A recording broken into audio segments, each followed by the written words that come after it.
朋友们，我是李良，欢迎来到汇点生活。最近看新闻，台海一词出现的频率越来越高，让人心里难免咯噔一下。我们普通老百姓除了关心国家大事，期盼和平统一，也会隐约担忧，万一局势走向极端，咱们辛苦攒下的资产怎么办？会不会一夜缩水？这种担心并非杞人忧天，而是对家庭未来的一份朴素责任。今天我们不谈耸人听闻的预测，只从务实角度探讨，若社会与经济短期内受剧烈冲击，什么才能真正为我们换来安全与温饱？历史告诉我们，非常时期货币信用可能动摇，账户数字或失去购买力。那么，什么才是真正的硬通货？今天我就要为大家揭开这个在和平年代容易被忽略，但在极端情境下却能救命的财富密码。我把它总结为3种暂时硬通货，它们不一定是金子，却可能比金子更实用、更关键。如果您希望为家庭未知的风险增添一份实实在在的保障，那今天的分享，请您一定要耐心看完。在开始今天这个有些沉重但又无比重要的话题之前，我想请您动动手指，给咱们汇点生活点个关注，点亮旁边的小铃铛。如果觉得咱们聊的内容有价值，也请在评论区打个平安，这是对李良最大的支持。您的每一个互动都能让更多和您一样有远见的朋友看到这份重要的提醒。好了，让我们静下心来，进入今天的主题。说到硬通货，咱们第一反应可能就是黄金。没错，黄金千百年来都是最终的财富象征，是乱世的压舱石。这个道理，老祖宗早就用盛世古董、乱世黄金这8个字说透了。但是，您有没有想过一个问题？在最极端、最混乱的初期，当所有人都在抢购食物、药品和一瓶干净水的时候，您拿着一根金条，真的能立刻换到全家3口人一顿救命的干粮吗？可能会非常困难，因为交易的前提是共识。当最基本的生存秩序都面临挑战时，交易的链条是断裂的，对方可能更需要的是立刻能用的物资，而不是一块暂时无法估量也无法找零的金属。所以我们今天要探讨的硬通货是比黄金更前置、更基础、更能直接作用于生存层面的东西。它们的价值不在于遥远未来的保值，而在于危难时刻的及时兑换能力。这第一种，我称之为秩序断裂期的通行证。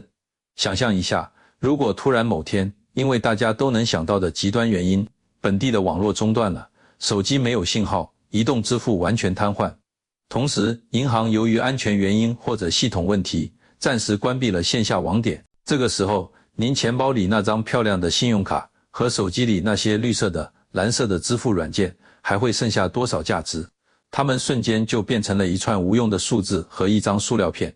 这个时候，什么才能让您从超市里拿走最后一袋米，从药房里换来一盒必需的抗生素？答案是现金，而且是小额面额的现金纸币。您可能会觉得这太原始了，但在秩序恢复前的混沌期，实物货币是唯一可能被普遍接受的临时交易媒介。它不是最完美的，但在系统失效时，它是最直接的工具。这里面的关键不是让您把全部资产换成现金藏在家里，那样既不安全，在通胀时期也是吃亏的。这里的智慧在于储备。您需要有意识地在家中一个绝对安全，只有您和家人知道的地方，存放一笔应急现金。这笔钱的数额足以支撑您的家庭在无法使用任何电子支付，也无法从银行取款的情况下，生活至少1到2个月。这笔钱怎么构成？一定要以小额面额为主，比如50元、20元、10元甚至5元、1元的纸币。为什么呢？因为在物资极度紧张的时候，商品会变得非常昂贵，同时卖家很可能没有零钱找给您。您拿一张100元的大钞，可能只想买2瓶水和几个面包，价值30元，但对方找不开，这笔交易就可能失败。而您如果有一叠10元、5元的钞票，交易成功的概率就大得多。这笔现金，您就当它是一份为最坏情况买的保险，平时绝对不动用，把它彻底忘掉。它的存在本身就是一种深度的安心，这是为您家庭的经济生命线保留的最后一道手动阀门。说完应对交易系统停滞的通行方案，我们来看的2种，也是最为核心的保障，生活运转的基石。当社会运行节奏出现波动，最需要关注的往往不是金融市场，而是我们日常依赖的供应网络。如今便捷的次日达生鲜、随手可得的日用品、稳定供应的自来水，这些都可能面临不确定因素。那么，在这样的情境下，什么才是真正重要的储备？不是房产或证券资产的多寡，而是家中是否备有能让家人维持数月的基础食粮与必需品。这并不是提倡盲目囤积，而是建议大家在观念上进行调整。在特殊时期，能直接支持生活与健康的基本物资，才是最根本的保障。具体可分为几个层面。第一层，能量基础，主食类，例如真空包装的米面、杂粮、豆类，它们提供基本热量与营养，耐贮存，是安稳度过阶段的重要支撑。注意选择品质好、密封性强的包装，并定期检查更新。第二层，生活必需，基础调味与营养补充，盐不可或缺，糖、蜂蜜、醋、干货与罐头食品也能长期保存。另外，复合维生素片在新鲜蔬果不足时，有助于维持身体所需。第三层，健康支持，医药与卫生用品，准备一个家庭常备药箱，包括家人日常用药以及常见的消炎、止痛、肠胃类药品，同时备好消毒用品、包扎材料、卫生纸、清洁用品等日常消耗品也应适当储备，这些都与家庭健康和生活质量息息相关。第四层，日常保障，基础能源与实用工具，储备干净的饮用水，准备充电设备、电池、照明工具、取火用品，以及一台可用于获取信息的手动或太阳能收音机，一把实用的多功能工具，可能在关键时候发挥作用。储备这些物资是出于一种理性、负责任的生活态度，它意味着当外部环境出现变化时，您的家庭能保持基本运转与安定。这些储备在需要时既能保障自家使用，也可用于交换其他必需品，成为支持生活的实在资源。在确保基本生活的基础上，我们还需思考如何在特殊阶段保持持续的生活能力与主动性。这就涉及第三种值得关注的方面，特殊环境中的价值支撑。当一般等价物作用可能减弱，物资成为焦点时，个人掌握的实用技能与某些便于交换的小型实物便会显得尤为重要。首先是实用技能，请问您或者您的家人是否掌握一些古老的、不依赖现代复杂系统的技能？比如，如果您是一位经验丰富的中医师、按摩师、护士，或者哪怕只是一位很会护理伤口、懂得辨识常见草药的人，您在周围人的眼中就是一座移动的医院，您的价值无可估量。如果您精通机械修理，小到修自行车、收音机，大到能维护发电机；如果您善于种植，哪怕只是在阳台用泡沫箱种出蔬菜；如果您掌握基础的木工、缝纫手艺，这些技能在正常社会是爱好或职业，在非常时期就是安身立命、换取资源的资本。别人拿着黄金可能买不到服务，但您可以用一次成功的伤口缝合、一次发电机的修复，换来一家人一周的口粮。所以，培养一项扎实的、可交换的实用技能，是在为您未来的价值账户存入最可靠的资产。其次是高价值、易交换的小型实物。除了前两者，一些小体积、高密度价值且具备广泛需求共识的物品同样关键。首当其冲的就是我们开头提到的黄金，尤其是小克重的金条、金币。当最混乱的初期过去，社会开始尝试建立新的，哪怕是很局部的秩序时，黄金的千年共识就会重新发挥作用。它便于分割、隐匿和携带，是进行大宗交易或长期储值的终极工具。在它之外，一些优质的香烟、高度数白酒、茶叶、咖啡，这些能提供精神慰藉的成瘾性消费品，在压力巨大的环境下，会成为一种重要的社交货币和奢侈交换品。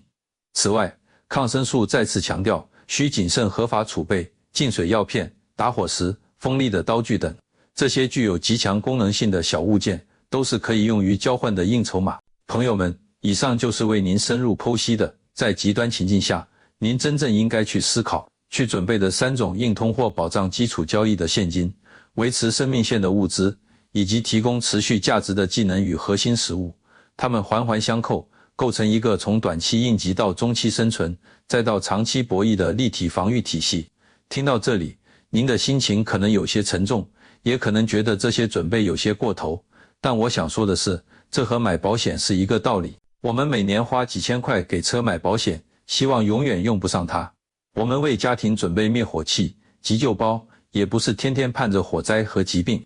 这一切准备的核心目的，不是为了等待灾难，而是为了剥夺灾难伤害我们的权利。当我们通过深思熟虑和扎实准备，将最坏情况下的风险对冲掉绝大部分之后，我们反而能以更从容、更平和的心态来面对当下的生活，关注眼前的美好。这份从容本身就是一种巨大的财富。理论知识梳理清楚了，接下来就是大家最关心的实操环节。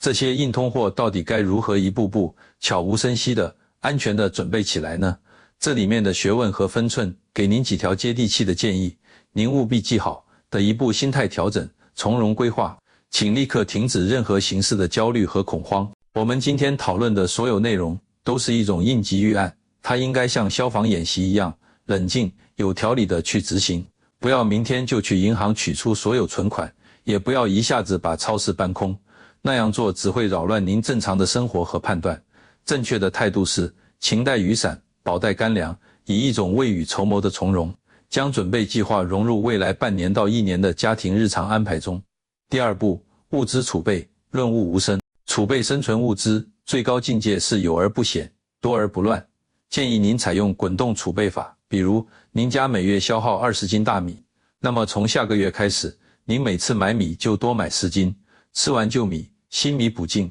始终保持家中有额外30到50斤的存量。对罐头、干货、药品、卫生用品也是如此，利用每次购物节或超市促销，多买1-2份，慢慢地把您的家庭安全库存建立起来。储存地点要干燥、阴凉、避光，并做好标签，定期检查保质期，进行轮换，这样您的储备库是动态的、新鲜的，不会造成浪费。第三步，现金与贵重品，安全隐匿。应急现金和小额黄金的存放是重中之重，家里绝对不要用那种容易被想到的抽屉锁或床底鞋盒，您需要发挥一些创意，利用一些看似普通绝不引人注目的物品或空间来进行改造和隐藏。同时，这个地点必须防火、防潮。记住，这件事在家庭内部也只需让最核心的1-2位成员知晓即可。分散存放比集中一处更安全。第四步，技能培养，投资未来，鼓励您和家人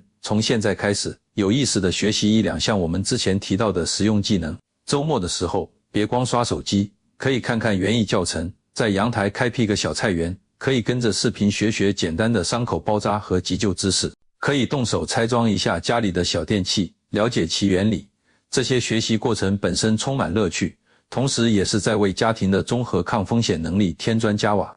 这项投资没有风险，只有回报。在您开始着手这些准备时，还有3点至关重要的提醒，特别是要送给咱们频道里经验丰富的长辈们。第一，底线思维，合法合规，绝不逾矩。我们所有讨论的准备都必须在国家法律和道德允许的框架内进行，绝不购买、囤积任何法律明令禁止的物资，如枪支弹药、管制刀具、非法药品，绝不参与任何扰乱市场秩序、哄抬物价的行为。